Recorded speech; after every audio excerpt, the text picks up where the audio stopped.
Hey guys, welcome back to my channel. Today's video, if you couldn't tell by the setting, is a different kind of video. And I just wanted to be really comfy and talk to you guys, and you know, just this is a girl talk. So today we're going to be talking about our periods.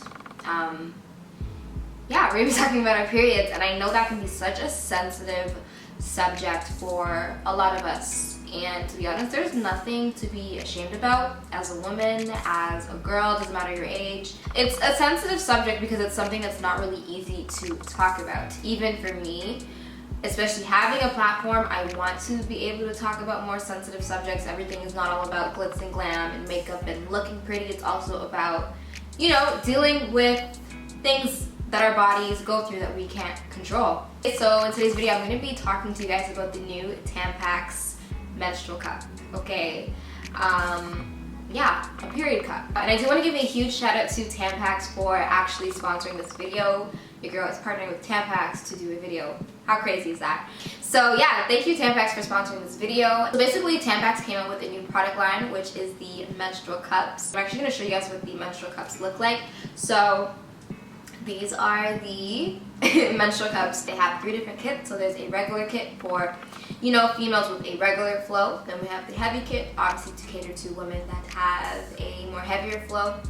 And then there's the starter kit for beginners like myself. So this is the starter kit. So the starter kit comes with both sizes. I really like that they have the starter kit because you get both so that you're able to try them out and know what works for you and what sizing works for you. As you guys can see, there's a significant size difference in the circumference of the brim and also the width and height of the cup. So of course, regular, heavy. I really like that there's a starter kit for starters like me because I did do my research and I watched a lot of videos and I read a lot of comments on those videos, and the feedback from a lot of women, it's a normal thing for women to wear menstrual cups. So I'm going to be showing you guys my experience with these cups. So now we're actually going to get into, you know, what is this menstrual cup? Of course, you insert it into your vagina. There is a method to inserting these menstrual cups. So the first method is called the C method or the U method, which is basically you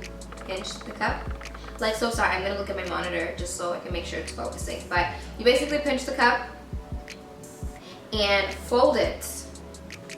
I'm doing it on the regular size. It's a little bit harder for me because I have on nails, so it keeps getting caught. But you fold it, and obviously this mimics the shape of a C or a U, and you just insert it up. This isn't the easiest way to insert it because it's, you know, it's still pretty big. Then the second popular method to insert the cup is called the punch down method. So basically just punch down the brim of the cup, fold it in. It's a little bit harder for me because of my nails right now, because everyone else that I've seen do it, they just do it so easily. But this way, as you guys can see, the circumference is a lot smaller. So I'm going to be trying the punch in method. And then of course when it comes to take it out, because of course you have to take it out, you give it a slight pinch and tilt it slightly, of course, for it to come out and just slide it out. And it is best recommended to, of course, take this out over a toilet or in the shower. I would just feel a lot more comfortable taking it out in the shower. Plus it is reusable, so you would rinse it out in the shower, cleanse it, because of course when you're taking it out it does tilt and it can spill. So just to avoid making a mess or it spilling anywhere, taking it out in the shower is honestly the best idea. And it does have a pretty consistent firmness around the entire cup.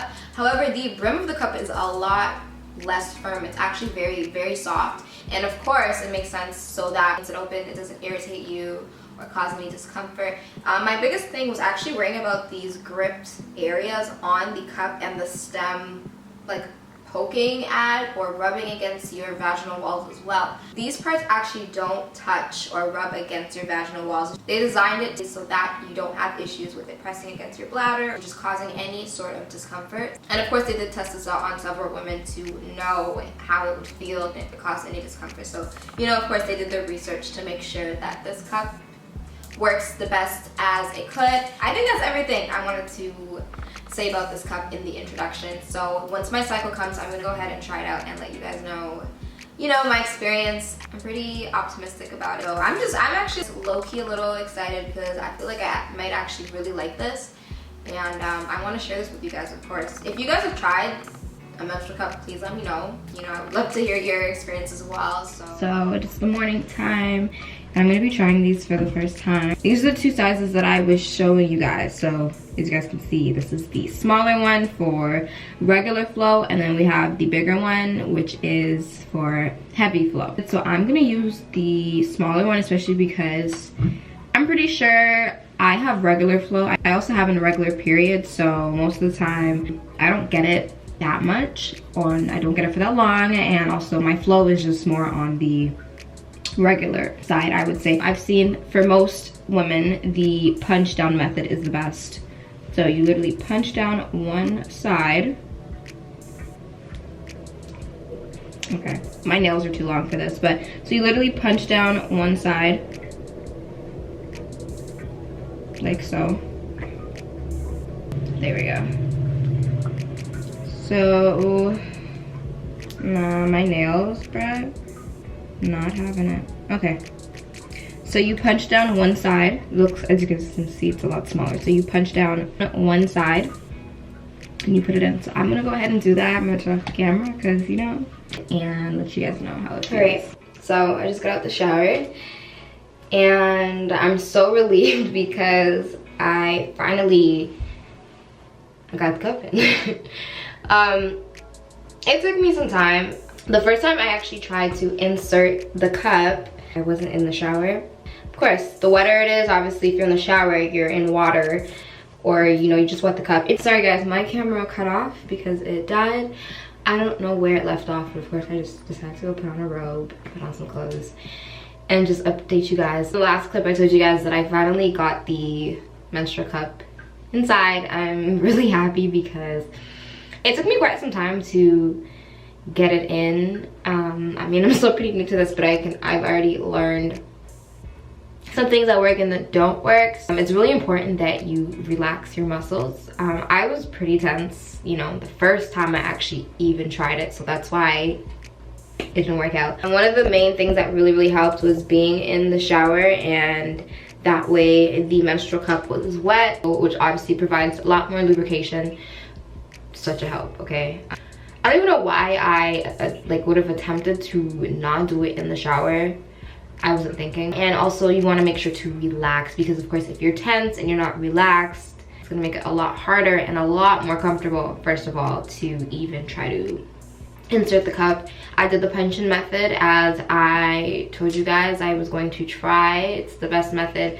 The C shape or the U shape, I put the cup in that shape and tried, and I was like, no, it's not gonna work. I just wanted to see if it would work before trying the punch-in method, but yeah, no, not for me personally. So yeah, I have it in right now, and that's just crazy. I'm wearing a menstrual cup, but it's not as uncomfortable as I thought. Even while I was struggling to put it in, I felt like, okay, this is probably gonna feel uncomfortable if I can't even get it up. But actually, like I said before, relaxing is so important, because once I was relaxed and I got it up, I just squeezed the bottom of the cup and it released the flap that was compressed and it opened up. It wasn't as uncomfortable as I thought when it opened up. It did, I mean, I felt it, but it didn't hurt, which, you know, that's good. So yeah, I felt it open. I didn't have any issues with it opening up. I know in some videos some people try different things to open it up, but luckily on my first attempt of it actually going inside, it opened up with no issues. I'm not gonna say it doesn't feel like anything, because I know some people say they don't feel a thing. I definitely feel it. It just doesn't hurt. So obviously I'm gonna keep this in for a few hours, go out, do things, and I'm going to check in with you guys later on and let you guys know how everything feels, and also about leakage, because I want to know if I inserted it right. I have watched some videos and a lot of people have said it took them a few times to not just get inserting it right, but actually getting it to sit on the cervix perfectly to where all the blood pours into the cup without making a mess or anything leaking. So I'm actually gonna wear a liner as well, just in case, because, you know, I don't know if I inserted it properly. So if you guys are wondering if it's all the way in, yes it is, but I did leave room for the stems. It also obviously depends on how high your cervix is. Obviously not everybody's cervix is the same size and height. So for me personally, I put it up all the way. Also, they said for comfort reasons you would want to put it up as high as, but other than that, I feel, I don't know, I feel great. I'll try to describe it to you guys as best as I can without having to actually show you guys the actual cup when I take it out. So hey guys, so it is a few hours since I've been wearing the cup. If you guys are wondering why I'm wearing my hood, it is because my hair is looking a little crazy right now. And so I went ahead and took it out. I think it's been about 7, I want to say like 6-7 hours. I just wanted to go ahead and take it out because I'm gonna go to bed. So we're gonna talk about, you know, everything when it came out. So when it came out, I did have a slight discomfort taking it out. I'm gonna try to explain it as well as I can. So basically, I squeezed or pressed on the bottom of the cup, of course, to kind of get it to fold in a little bit. You don't want to pull it down, just, you don't want to do that. So before pulling out the entire thing, you have to slightly tilt the cup, which is why it's best to take it out in the shower or over a toilet so that it didn't spill. Obviously when I tilted mine, you know, there was a little bit of spillage, but I finally got it out and it was such a relief. As for the leaking, I did leak. I didn't leak a lot, but I did leak, so thank God I wore a liner. That I'm okay with because I know it takes a couple of times to get the placement right. A lot of the women that I've seen using them and talking about them in videos have stated this. Some even said it took them about 5 cycles to get the placement right. And yes, as for the rest of the blood, it was in the cup. So it went pretty good, I would say, apart from the leaking and the placement and the discomfort. But I'm impressed with the results and I really want to actually give it a few more tries. I do want to at least try it out for 1 more cycle to update you guys, so we'll see how my next cycle goes. But I know with obviously practice and experience, I can actually see myself using this cup long term. Of course, I know with time and as more cycles come and the more I use it, the better I will get at it, the better I will get at inserting it, taking it out, and the placement. I really want to get the placement, of course, because that's the whole point of it. I don't want to wear a liner and it, but overall I think it was pretty cool to like take it out and see that like all the blood, you know, was in the cup, which is crazy. Okay, so that actually brings us to the end of this menstrual cup experience. I hope you guys enjoyed watching it. Let me know what you guys think about this experience, if you have tried the cup, if you didn't like it, if you liked it, and also if you do wear menstrual cups regularly, please let me know if you guys have any tips for insertion, placement, removal, just anything you have to share for not just myself, but of course anybody watching this video that needs some tips or some help as well. I'll see you guys in my next video.